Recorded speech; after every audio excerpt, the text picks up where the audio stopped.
aadaa Oromootti wal ga'an.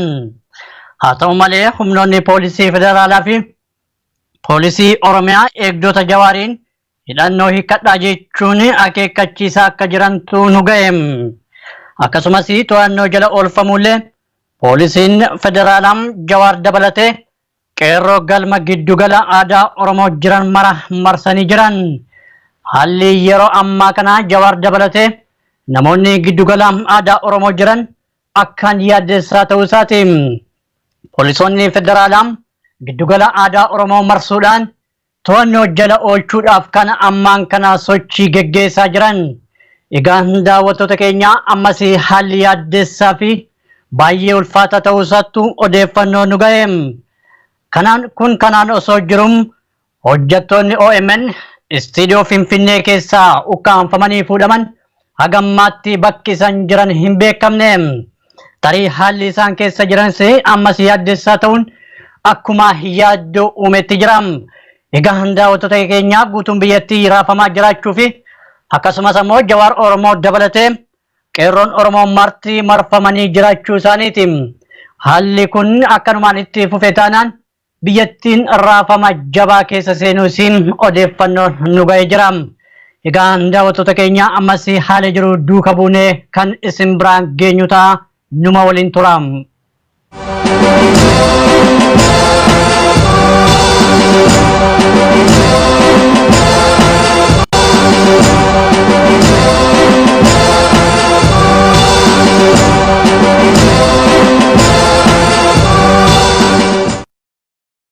Daawwattoota keenya ammas oduu amma nu ga'e qabna. Jawaar Mohammadii fi qeerroo Oromoo dabalatee namoota giddugala aadaa Oromoo Finfinneetti argaman hundi marfamuun himamee jira.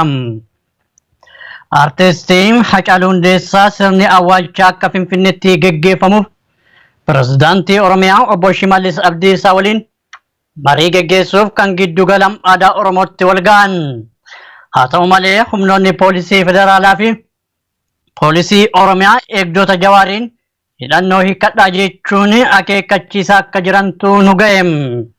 Akkasumas to'annoo jala oolfamuullee poolisiin federaalaa Jawaar dabalatee qeerroo galma giddugala aadaa Oromoo jiran mara marsanii jiran. Haalli yeroo ammaa kana Jawaar dabalatee namoonni giddugala aadaa Oromoo jiran akkaan yaaddeessaa ta'uu isaati. Poolisoonni federaalaa giddugala aadaa Oromoo marsuudhaan to'annoo jala oolchuudhaaf kan ammaan kana sochii geggeessaa jiran.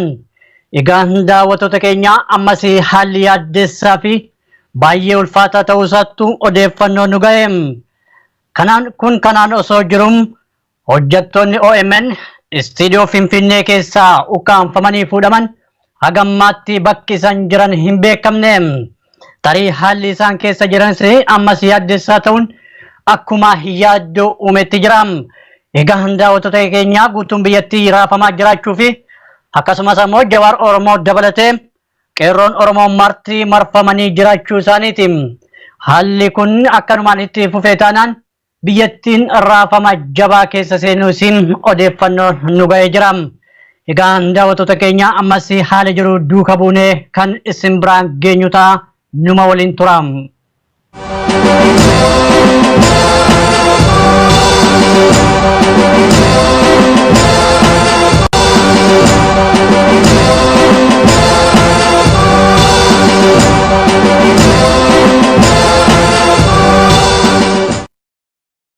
Daawwattoota keenya ammas oduu amma nu ga'e qabna. Jawaar Mohammadii fi qeerroo Oromoo dabalatee namoota giddugala aadaa Oromoo Finfinneetti argaman hundi marfamuun himamee jira. Artistiin Hacaaluu Hundeessaa sirni awwaalchaa akka Finfinneetti geggeeffamuuf pirezidaantii Oromiyaa obbo Shimallis Abdiisaa waliin marii geggeessuuf kan giddugala aadaa Oromootti wal ga'an. Haa ta'u malee humnoonni poolisii federaalaa fi poolisii Oromiyaa eegdota Jawaariin hidhannoo hiikkadhaa jechuun akeekkachiisaa akka jirantu nu ga'e. Akkasumas to'annoo jala oolfamuullee poolisiin federaalaa Jawaar dabalatee qeerroo galma giddugala aadaa Oromoo jiran mara marsanii jiran. Haalli yeroo ammaa kana Jawaar dabalatee namoonni giddugala aadaa Oromoo jiran akkaan yaaddessaa ta'uu isaatiin poolisoonni federaalaa giddugala aadaa Oromoo marsuudhaan to'annoo jala oolchuudhaaf kan ammaan kana sochii geggeessaa jiran. Egaa daawwattoota keenya ammas haalli yaaddessaa fi baay'ee ulfaataa ta'uu isaattu odeeffannoo nu ga'e. Kanaan osoo jiru hojjettoonni OMN istiidiyoo Finfinnee keessaa ukkaanfamanii fuudhaman hagammaatti bakki isaan jiran hin beekamne. Tarii haalli isaan keessa jiranis ammas yaaddessaa ta'uun akkuma yaaddoo uumetti jira.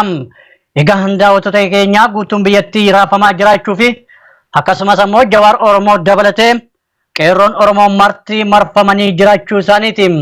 Haalli kun akkanumaan itti fufee taanaan biyyattiin raafama jabaa keessa seenuusiin odeeffannoo nu ga'ee jira. Egaa daawwattoota keenya ammas haala jiru duuka buunee kan isin biraan geenyu ta'a. Numa waliin tura.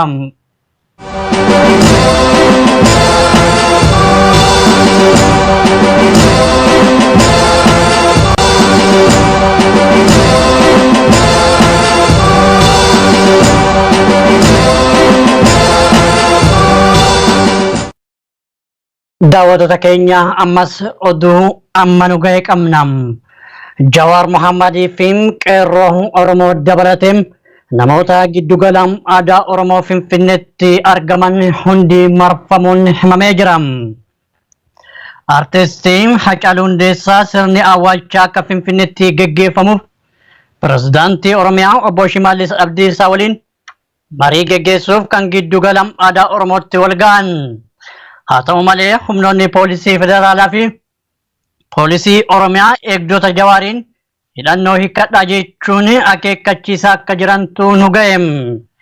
Akkasumas to'annoo jala oolfamuullee poolisiin federaalaa Jawaar dabalatee qeerroo galma giddugala aadaa Oromoo jiran mara marsanii jiran.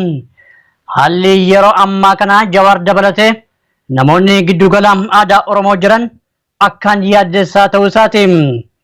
Poolisoonni federaalaa giddugala aadaa Oromoo marsuudhaan to'annoo jala oolchuudhaaf kan ammaan kana sochii geggeessaa jiran. Egaa daawwattoota keenya ammas haalli yaaddessaa fi baay'ee ulfaataa ta'uu isaattu odeeffannoo nu ga'e. Kanaan osoo jiru hojjettoonni OMN istiidiyoo Finfinnee keessaa ukkaanfamanii fuudhaman hagammaatti bakki isaan jiran hin beekamne.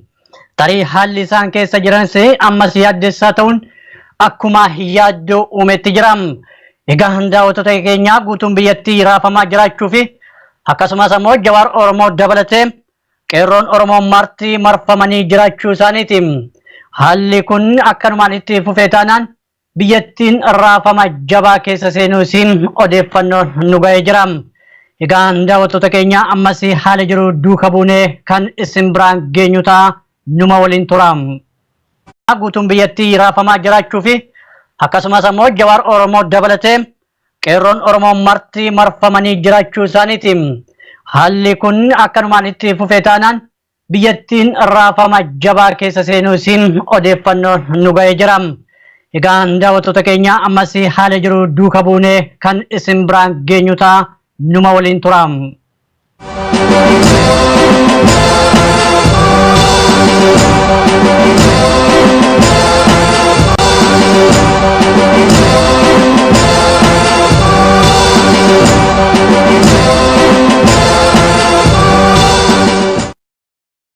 Daawwattoota keenya ammas oduu amma nu ga'e qabna.